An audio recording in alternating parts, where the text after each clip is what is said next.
देखिए ये सम है, इसमें लिखा है the diameter of solid metallic sphere is 6 centimetre. A sphere is recast into a wire of uniform size bye melting. If the length of the wire is 36 centimetre find the diameter of the wire. तो actual में जैसे ये diameter of metallic sphere कहा गया है ना, sphere ये हो गया, ये मार्बल या कंचा समझ लिए एक स्फेयर है। इसको किस में रिकास्ट किया गया है? वायर में। वायर अभी मेरे पास था नहीं, तो ये वायर कुछ इस तरह का शेप होता है। वायर का जो शेप होता है वो सिलिंड्रिकल होता है। कैसा होता है? सिलिंड्रिकल होता है, गोल गोल सिलेंडर टाइप, है ना।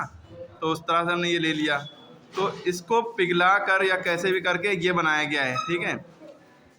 अब कहा गया कि लेंथ ऑफ द वायर, जो डायमीटर दी है, डायमीटर मतलब होता है ये पूरी जो सेंटर से पूरी लाइन जो इसकी होगी, यहाँ से लेकर यहाँ तक की लाइन, ये पूरी इसकी डायमीटर होगी। रेडियस सेंटर से यहाँ तक की डिस्टेंस, ठीक है। तो जब इसको पिघलाकर आपका सिलेंडर बनाया गया, तो कह रहे हैं if the length of the wire is 36 find the diameter of the wire. तो लेंथ ऑफ द वायर 36 मानी, यानी कि ये पूरी इसकी लेंथ, ये पूरी इसकी लेंथ जो होगी, लंबाई, वो 36 है, और डायामीटर इसकी निकालनी है। तो डायामीटर यानी कि इसकी रेडियस, रेडियस कैसे पता चलेगी? ये जो इसकी यहाँ से सेंटर से यहाँ तक की दूरी होती है, ये रेडियस होती है ना। और जब हम रेडियस निकालेंगे तो पूरी डायमीटर पता चल जाएगी। 2 इंटू रेडियस जो होता है, रेडियस का 2 गुना डायमीटर होता है ना। तो क्योंकि डायमीटर स्फेयर की दी है 6 सेंटीमीटर, तो क्या होता है, डायमीटर की आधी क्या होती है? रेडियस। डायमीटर की आधी क्या होती है? रेडियस। तो डायमीटर 6 है, तो रेडियस हो गई हमारी 3, ठीक। जब रेडियस पता चल जाती है तो हम उस चीज़ का वॉल्यूम निकाल सकते हैं। वॉल्यूम ऑफ स्फेयर, यानी किसी भी गोल चीज़ का अगर वॉल्यूम निकालना है तो उसका फॉर्मूला होता है 4/3 पाई आर क्यूब। 4/3 ये अपनी तरफ से लगाते हैं, पाई की वैल्यू 22/7 होती है, और रेडियस इसकी पता चल चुकी है हमें 3 है, ठीक है। तो 3 क्यूब लगाए तो हमने क्यूब लगा दिया, ठीक है। 3 क्यूब का मतलब होता है 3 इंटू 3 इंटू 3, 3 बार मल्टीप्लाई करो।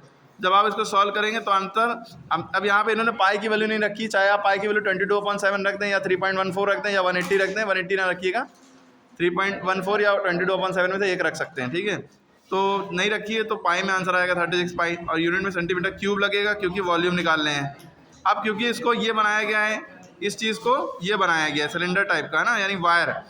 तो वायर की हमें लंबाई दे दी गई, यानी इसकी पूरी लंबाई कितनी है? 36 सेंटीमीटर। क्वेश्चन में 36 सेंटीमीटर है। Find the diameter of the wire. Wire की डायमीटर यानी कि ये यहाँ से लेकर ये पूरी लाइन पूछ रहे हैं, ठीक है। तो इसकी लंबाई, भाई जो मेटेलिक स्फेयर है वो अगर सिलेंडर शेप में बनाया जाएगा, ठीक है, तो इन दोनों का भाई वॉल्यूम दोनों का बराबर होना चाहिए। एक बात, जो इसका वॉल्यूम है वो इसके वॉल्यूम के इक्वल होना चाहिए। तो हम ये बता रहे थे कि ये तो सिलेंडर है ना, सिलेंडर में देखिए क्या होता है, हाइट भी होती है और रेडियस यहाँ से होती है, रेडियस हो गई, हाइट हो गई। तो इसका फॉर्मूला होता है पाई आर स्क्वायर एच, ठीक है।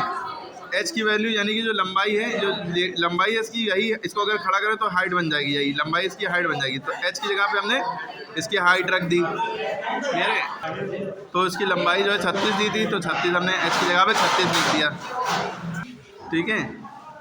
तो इसकी ये जो लेंथ थी, यानी कि ये जो लंबाई थी, यही हाइट बन गई, है ना, हमने तो वहाँ पे रख दिया 36 है। अब पाई आर स्क्वायर यानी कि सर्किल की बात होती है, वो लगाने की ज़रूरत नहीं, बस ये समझिए, अब ये फार्मूला होता है, ठीक है। अब इस बॉल को जो है हमने, इस बॉल को ये बनाया है ना सिलेंडर, तो इसीलिए दोनों का वॉल्यूम बराबर रखा, volume of wire equal to volume of sphere. चाहे वॉल्यूम ऑफ स्फेयर पहले रखिए, ठीक है। तो वॉल्यूम ऑफ वायर सिलेंडर है, उसका फॉर्मूला होता है पाई आर स्क्वायर एच, है ना, इसकी वैल्यू ये आ चुकी थी, ठीक है। तो वॉल्यूम ऑफ स्फेयर का फॉर्मूला था 30, सॉल्व करके ये आया था। तो यहाँ से हम रेडियस की वैल्यू निकाल ली, फिर डायमीटर का फॉर्मूला होता है 2 इंटू रेडियस, फिर सवाल ये हो गया, ठीक है। इस तरह से सवाल होगा।